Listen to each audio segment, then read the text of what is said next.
guys, I haven't been filming in a while. Our last video I think was Atlanta Adventures. So there hasn't been a lot of action. We have two 1-year-old twins. We just got a new house. So a lot has been happening. I thought I don't want to leave these two YouTube channels and just not do anything. So on my other YouTube channel, Riley's Little Stories from the Big Book, I've been doing a bunch of podcasts. I decided to do something a little different from now on. The next couple weeks I'm going to be doing a video every other day. For this, it's survival tips. So for our first video with this, we're going to do fire safety. So let's go ahead and jump right in. So let's start by talking about how to start your fire. First, you want to get a big pile of all the stuff that you need. The first pile you should make is a pile of kindling, which is stuff like this. See, dead leaves, some tiny little, like, of this kind of, these trees' bark. You can crumble it up into a ball. Here, let me come up to the camera. And you got a nice little ball of kindling. Look at that. So that only needs a spark. This only needs a spark to light it. Back over here. So what should we do next, Riley? Well, we should get tiny little twigs like this.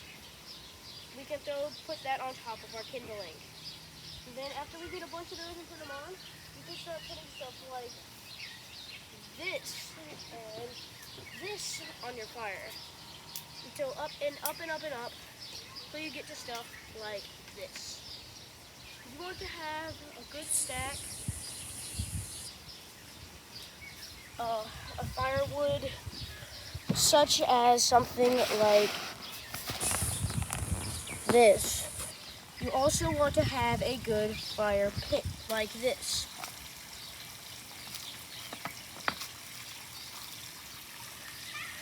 Like I was saying, you want to have a good stack of these kind of wood. I mean, this kind of wood, sorry guys. You also want to have a bucket of water, of course, sand, dirt, mud, whatever. See, the water can kill the flames, but it can't exactly kill the ember unless you have buckets and buckets of it. But what can kill the ember? Sand, mud, dirt, all that can kill the embers. That's why you want to have more of that than you do water. But the cool thing is, the flame, the dirt, the mud, the sand, it can also kill the flames. You want to have a bucket of water just in case. But it's good to have the dirt, the mud, and the sand as well. Let's move on to our next thing, fire safety. What is fire safety? Well, fire safety, we just talked a bit about it, having the water and the sand and stuff. But what's another thing you can do to have a safe fire? Clear the area from all the small stuff that could burn, like we talked about earlier, like the kindling. Clear away all the other, like, sticks and things. Clear away dead leaves. Don't light a fire near trees.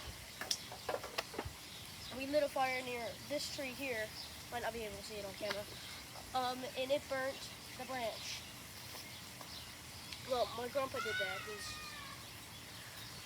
There was no problem. He's lit so many fires. Yeah. It just burnt the leaves. Never mind. Sorry, a little off topic. But we have to be careful when lighting a fire around trees. I wouldn't even light fires around trees if you're not used to fires.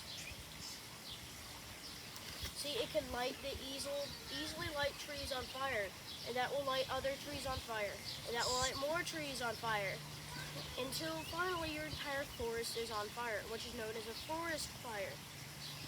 Another thing you can do to protect you and your family while being in a fire, while having a fire, is not lighting a fire on a windy day. if you're planning on lighting a fire in a windy day, don't do it. So especially if you're under a red flag warning, you cannot light a fire. That means it's not humid, it's really windy, and just easy for the fire to ignite. Now, let's talk about a little bit how to light a fire if you don't have regular fire lighters, matches, a lighter, stuff like that.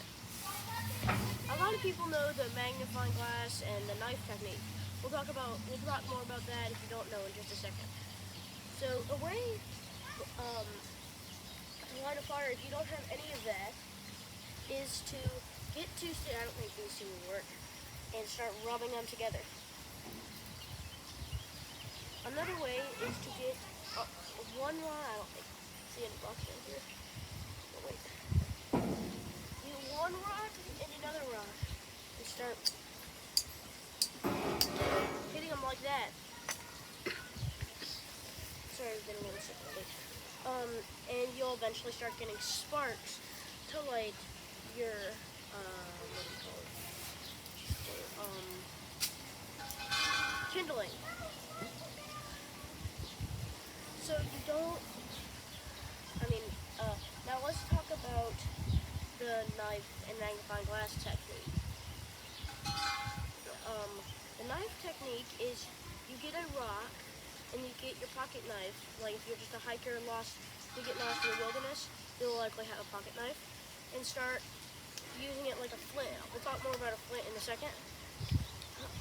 Which is like the rock technique. Except just say this is your knife and this is a rock.